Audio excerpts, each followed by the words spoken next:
And the Lagos State government is calling for concerted efforts by educators to ensure that children are safe in schools. This call was made at a training on child protection and safety organized for principals, designated child protection officers of schools in the state. Theophilus Ilama reports. According to UNICEF, violence in schools can have serious effects on children psychologically and physical health. Children who are subjected to violence may experience physical injury, sexually transmitted infections, depression, anxiety, post-traumatic stress disorder, suicidal thoughts, amongst others. It's on this note that the Lagos State government is implementing safety protocols to ensure school is safe for learning. Schools don't just become safe.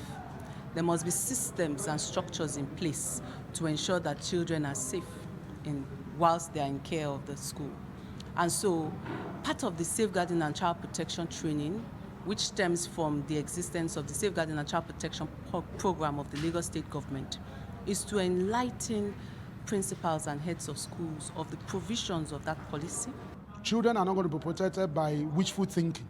It has to be deliberate effort in a particular direction that's going to protect our children. So we believe that if people that are here are able to participate in this training, are able to internalize what we have discussed, and they go back to their schools to begin to see how they can implement that in terms of processes, breaking it down, and seeking more clarification and knowledge, we believe that things will be okay for our children.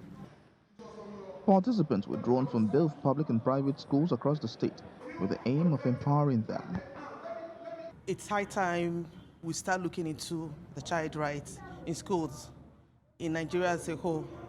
So I think this training is a wake-up call for school teachers, for mothers, and everybody in charge of children. Schools must adopt safeguarding and child protection procedures. Schools must engage the services of trained personnel to serve as designated safeguarding child protection officers.